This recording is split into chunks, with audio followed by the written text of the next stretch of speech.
Soybeans, a significant crop in the United States, covered 87 million acres in 2022, securing its position as the second most planted crop after corn. In California, the top 10 crops make up 75% of the land planted to crops, soybean being a big one. Not only is soybean crucial for livestock feed, but it also holds significance as an export commodity. Over the past 2 decades, the U.S. soybean industry has experienced growth in terms of acreage, yield, and overall production. Factors such as technological advancements, changes in production practices, export demands, environmental considerations, public policies, and weather events have played pivotal roles. In 2002, the nominal marketing year season average soybean price stood at $5.53 per bushel, soaring by 159% to $14.30. The peak price occurred in 2012 at $14.40 per bushel, attributed to a Midwest drought that impacted yields and inflated prices. Subsequently, prices fluctuated, reaching a low of $8.48 in 2018 due to trade restrictions affecting export markets. Between 2002 and 2022, the real price of soybeans, adjusted for inflation, experienced a 71% increase. The introduction of genetically engineered seed varieties for major crops in 1996 marked a significant shift in U.S. agriculture.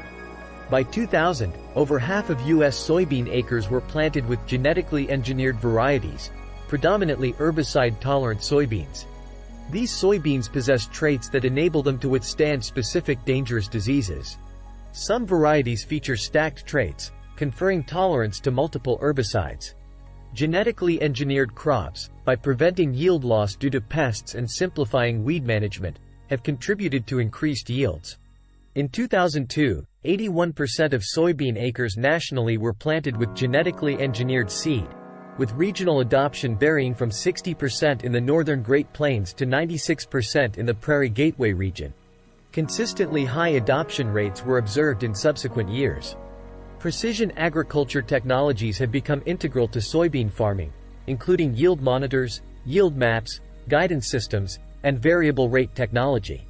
These technologies enable farmers to identify and manage variations in field yield, optimize crop planting, and apply inputs efficiently based on geolocation data. While the initial costs are substantial, the adoption of precision agriculture technology has been associated with increased yields and positive impacts on net returns and operating profits, particularly on larger farms. In 2018, yield monitors were the most widely used precision agriculture technology on soybean farms, followed by guidance systems. The use of these technologies has consistently grown, which has possibly influenced by high fertilizer prices in 2012. Fertilizer application is a critical aspect of soybean farming to enhance soil nutrient levels and boost yields. From 2002 to 2006, the percentages of soybean acres receiving nitrogen, phosphorus, and potassium in fertilizer declined, but increased subsequently. Potassium was the most widely applied nutrient, 42% in 2018, followed by phosphorus, 41% in 2018, and nitrogen, 29% in 2018. As legumes, soybeans benefit from nitrogen fixation by bacteria in nodules on their roots, although excess nitrogen application can disrupt this process. Conservation tillage practices, designed to reduce soil disturbance and maintain soil cover with crop residue, have gained popularity for improving soil health and reducing associated costs. In 2012, 70% of soybean acres nationally utilized conservation tillage, with 40% employing a no-till system. The adoption of conservation tillage increased from 2002 to 2006 but slightly decreased from 2006 to 2012. In 2018, the southern seaboard region had the highest adoption of conservation tillage, 95%, followed by the eastern uplands and Prairie Gateway regions. The practice was least common in the Mississippi Portal region, where it covered 53% of acres. Conservation tillage practices have become more prevalent with the availability of herbicide-tolerant seed, as they allow increased pesticide application, reducing the need for tillage to control weeds. However, the presence of resistant weeds has been found to decrease the adoption of conservation tillage. In 2018, No clear regional relationship was observed between tillage practices and the adoption of different types of herbicide-tolerant seed varieties or the use of dicamba. Additionally, there was no clear correlation between regional use of seed treatments and conservation tillage, despite the potential for increased pesticide seed treatment needs in no-till soils. Regions with higher no-till usage had a smaller share of acres planted with treated seeds. Farmers plant soybeans beginning in May and as late as July. Seed may be planted in cultivated or tilled land by a tractor and a planter which deposits the soybean seed about 1.5 inches deep in rows that are up to 30 inches apart. There is no rule about how wide rows must be, but 30 inches is typical. Alternatively, soybeans may be drilled into the ground in 7-inch rows by a special no-till planter.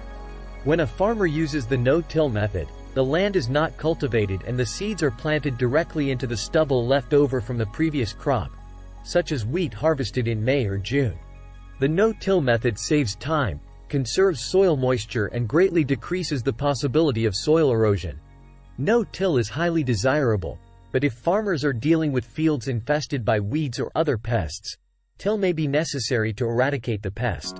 Soybeans sprout about 4 to 7 days after planting. At his point, the farmer has already invested heavily in seed, pest controls, and operation costs, so there are many things a farmer must consider to protect his crop.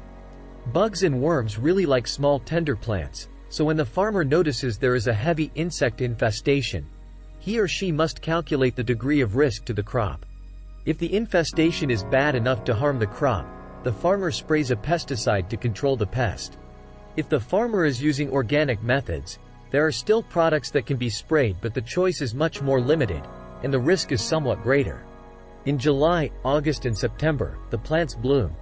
The flowers are small and vary from a white to a beautiful violet or purple. From these blossoms, the soybean plant grows small pods that contain the young seeds. The soybean is a self-pollinating plant, which means that each flower has male and female parts. A single plant can produce seed and essentially clone itself. Soybean plants produce many more flowers than they need, so many flowers never produce pods. Soybeans are a deep green with a slightly paler shade of silver green on the underside of the leaf. In late September, the soybeans begin to mature. As the days get shorter and the temperatures get cooler, the leaves on soybean plants begin to turn yellow. By mid-October and November, the leaves will turn brown and fall off, exposing the matured pods of soybeans. The soybeans are now ready to be harvested. Combines are large machines for harvesting soybeans and other grains including corn and wheat. The header on the front of the combine cuts and collects the soybean plants. The combine separates the soybeans from their pods and stems and collects the soybeans into a holding tank in the back of the combine. When the tank is full, the combine operator will empty the soybeans into a grain truck or grain wagon.